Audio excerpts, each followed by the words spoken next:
All right, being the time of the year that it is, December, I'd like to first start out by wishing everybody a happy holidays, and then maybe talk about a little bit what we do for the holidays, traditions, and whatnot.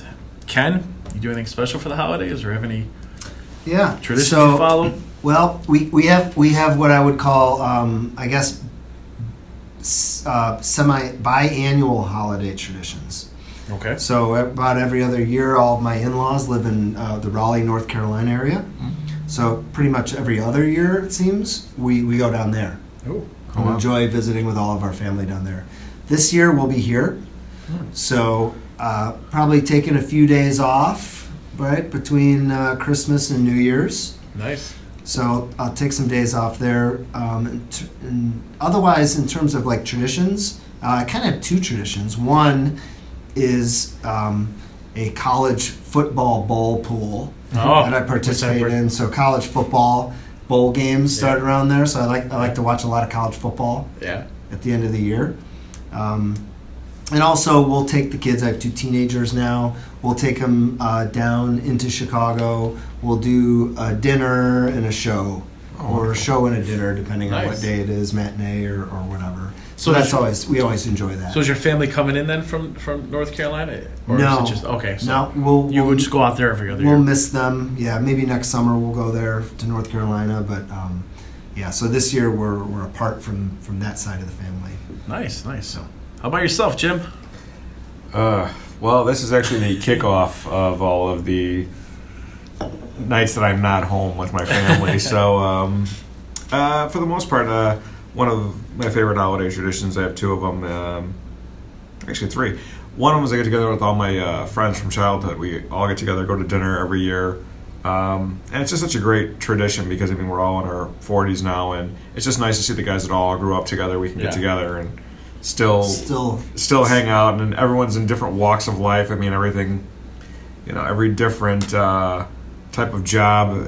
But it's still like you just saw each other yesterday. Oh, exactly. Right? Mark of good friends. And it's so funny because everyone's on equal playing field. Yeah. And that's the greatest part of it. On top of that, my daughter has her birthday on the 23rd, the poor doll. Oh. So I try to always Who is responsible for that? Oh, good Lord. That's a good question. But, I try to always do that, but very similar to yourself, take her downtown, take the whole family downtown, I should say. Do dinner and a movie. Star Wars year, so you got to enjoy that. Nice. That's coming out right around there, right? Those who have seen Ken on the podcast know he looks like J.J. Abrams, so, Take it as a compliment. It's a good thing. It's pretty good. But, that's the same. And then every year at my house, I host Christmas for all of my family from both sides. So what I like to call it is the orphan's Christmas. Like, basically, it's who doesn't have, like, a big house to go to? Come to my house. And it just makes for a much more fun time. And it's a great tradition. And it just started off with my cousin Pete and I doing this every year. And then it just sort of evolved into this very large party, and I just absolutely love it. And the kids see his full house full of people every year, so I love it. That's great. How about yourself? So I do a couple traditions as well. I actually do one just like you, where my friends and I get together every year, which is actually happening this Friday night. We go out for dinner, and we tend to smoke a couple cigars. It's kind of our thing. I also do a holiday party every year, which is this Saturday. It's a good time. Family comes over, have a lot of fun. A lot of arguing. We're Italians, so we're pretty loud. The stereotypes are kind of true. You know what I mean? With the arguing. But that makes it fun to look back and laugh. It does. Oh, always, yeah. And keeps you grounded. Exactly, yeah. And then Christmas Eve, I have some family over as well. So we do a lot of fish on Christmas Eve. Do you do the Feast of the Seven Fishes? We don't do 7 fishes, but we probably do about 5. So, we do octopus and shrimp and stuff like that, So it's good. Oh. Well, I'm not Italian like you gentlemen, but I have some Polish tradition, and my German and Polish. Nice. So we used to do a traditional Polish, Christmas Eve dinner. Nice. Not so much anymore, but it was. I look back on it fondly. And I remember that. That's great. You're still doing it, like you still. Yeah, we still do it every year. Yeah, we still do. Yeah. So and then we do like ravioli on Christmas Day, but So he was referring to the Feast of 7 Fishes. That's a lot of fish. You guys do it?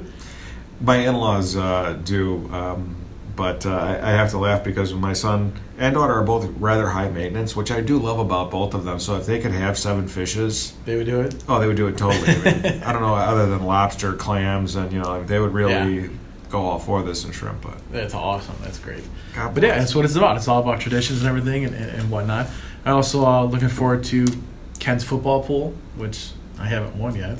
Yeah. Right? Is that the one you're referring to? It's The one that always you fun. put up? Right, yeah. It is. So It's, there's it's like more fun when you win, though. What is there? There's like 100 football bowl, like college football There's a bowl lot, games yes. these days. A lot. And when the I don't know the rice versus Right, yeah. Temple bowl game on, you normally don't care. But I'm Yeah. telling you what, if you picked one of those two teams, You're in gonna a turn it little on and pool, take a look, or even look it if up, you've yeah. only wagered $5 on it, you suddenly have an interest You do. in who wins that game, and it Yeah. becomes a lot more interesting. Yeah. It does. It would make it more interesting. It does. My college skills aren't up to par. There's just so many teams to follow, like he was saying. So, but I'm gonna get lucky one year. Yeah. What about for your flashlight sledding? Oh, my candlelight sledding. Candlelight sledding. It's always a good time. Light a candle, go down a hill. Right? No, I'm just kidding. Doesn't it blow out? Yeah, I like short walks on the beach too. There you go. Doesn't blow out. Do you like pina coladas? Yeah, right. And with a big umbrella. Yeah, there you go. Oh man. But actually, yeah, I haven't been sledding in a couple years, so I'm actually gonna try that this year. That'll be a good time There you go. if we get snow. But The last time I went sledding, which was I think maybe let's say 2 years ago, yeah. I realized I maybe should not be sledding anymore. Down the same hills that my kids are anyway. Right? Your body Gets sore. doesn't have the same shock absorbency Oh, of as it course used not. to, Of like course. 20 years ago. Yeah. Especially if you fall off at high speed. Yeah. Yeah. It is fun though, but you can kind of just grin it off, and even though you're sort of like the Tin Man from The Wizard of Oz, and you need an oil can, you're just like squeaking the whole way back up, But Questioning why you even did it, so. show them up. It's exactly why, yep. So, yeah, happy holidays to everybody. I wish all you guys happy holidays, you guys and your families and whatnot, and Happy holidays to you too. happy New Year everyone. as well. As well. Thanks a lot, everybody. Thank you. Take care.